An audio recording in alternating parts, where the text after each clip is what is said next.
যারা comfortable riding এর জন্য একটা বাইক কিনতে যাচ্ছেন তাদের জন্য আজকের এই ভিডিও। কেননা আজকের এই ভিডিওতে আমি এমন একটা ক্যাফে রেসার টাইপের বাইক দেখাবো যে বাইকটা হলো একদম কমফোর্টের জন্য বেস্ট।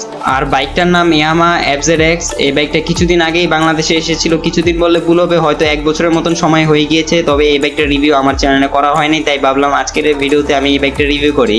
বেশি কথা বাড়াবো না, ডাইরেক্ট ভিডিওর মেইন টপিক নিয়ে কথা বলবো। বাট ভিডিওর মেইন টপিকে যাওয়ার আগে আপনারা যারা এখনো আমার চ্যানেলটিকে সাবস্ক্রাইব করেননি সাবস্ক্রাইব করে দিন ভাই। দেখেন সাবস্ক্রাইব কিন্তু ফ্রি হয়, করতে কোনো টাকা লাগে না। যেহেতু সাবস্ক্রাইব করাটা ফ্রি হয় তাহলে আর দেরি কিসের, এখনই।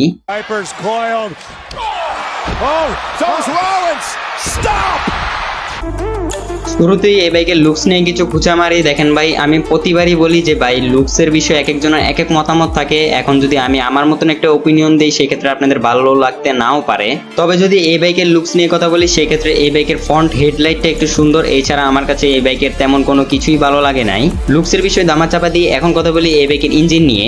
এই বাইকের ইঞ্জিন হিসেবে আপনারা পাবেন একটা 149 সিসির 4 স্ট্রোক টুয়েল সিঙ্গেল সিলিন্ডার এয়ার কুলেটের এফআই এসওএস এর একটা ইঞ্জিন। এই বাইকের ইঞ্জিনটা অনেকটা ব্যাকডেটেড, কেননা এই বাইকের ইঞ্জিনে এক তো 12 ইউজ করা হয়েছে, এছাড়া এই বাইকের ইঞ্জিনটা এসওএসসির।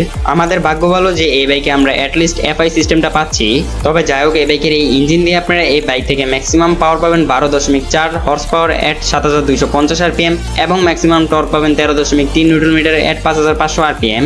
এই বাইকের এই পাওয়ার কনফিগার দিয়ে আপনারা এই বাইক থেকে সর্বোচ্চ গতি তুলতে পারবেন 115 কিলোমিটারের উপরে এবং সর্বোচ্চ মাইলেজ পেয়ে যাবেন 40 থেকে 45 বা 50 কিলোমিটারের আশেপাশে। ইঞ্জিনের পর এখন কথা বলি এই বাইকের টায়ার এবং ব্রেক নিয়ে। এই বাইকের ফ্রন্ট হুইলে আপনারা 100/80 সেকশনের টায়ারের সঙ্গে 282 মিলিমিটার ডিস্ক উইথ এবিএস, যেটাতে বাইবির ক্যালিপার থাকছে।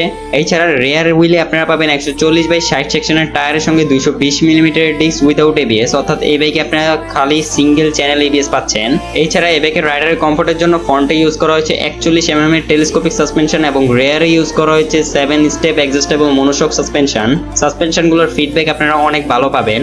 এই বাইকের বডিতে বেশিরভাগই মেটালের ইউজ করা হয়েছে।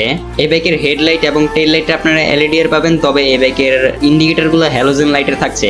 এই বাইকের স্পিডোমিটার হিসেবে আপনারা ফুললি ডিজিটাল টিএফটি ডিসপ্লে একটা স্পিডোমিটার পাবেন, যেটাতে হালকা পাতলা রঙের ছোঁয়া থাকছে। আর এই বাইকের একটা মজার বিষয় হলো এই বাইকের ট্র্যাকশন কন্ট্রোল ইউজ করা হয়েছে। এটা কিসের জন্য করেছে জানি না, তবে আমার মনে হয় না ট্র্যাকশন কন্ট্রোলের এখানে কোনো ধরনের দরকার ছিল। যাই হোক, এই বাইকের সিট হাইট আপনারা 810 মিলিমিটারের পাবেন এবং গ্রাউন্ড ক্লিয়ারেন্স 165 মিলিমিটারের পাবেন। এই বাইকের ফুয়েল ট্যাঙ্ক ক্যাপাসিটি 10 লিটার। তো এই তো ছিল এই বাইকের স্পেসিফিকেশনের বিষয়। এখন কথা বলি এই বাইকের প্রাইস নিয়ে। এই বাইকের প্রাইস বাংলাদেশে 3 লক্ষ টাকা। এই প্রাইসে এই বাইকটা কিনা ভালো হবে কিনা সেটা আমি বলতে পারি না, তবে আমি বলবো যে এই প্রাইসটা একটু বেশি হয়ে গিয়েছে। আজকের এই ভিডিওটা এখানেই শেষ করি। ভিডিওটা যদি ভালো লাগে তাহলে কমেন্ট করতে ভুলবেন না, আর যদি একটু বেশি ভালো লাগে তাহলে যা করতে হবে সেটা আমি বলবো না, সেটা আপনারা আমার বিপ্লব ভাই বলবে। বিপ্লব ভাই বলেন। एक तो लाइक और शेयर ठोक दीजिए, महाकाल का लाइक और शेयर ठोक दीजिए, 5000 लौटे दिख जाना चाहिए।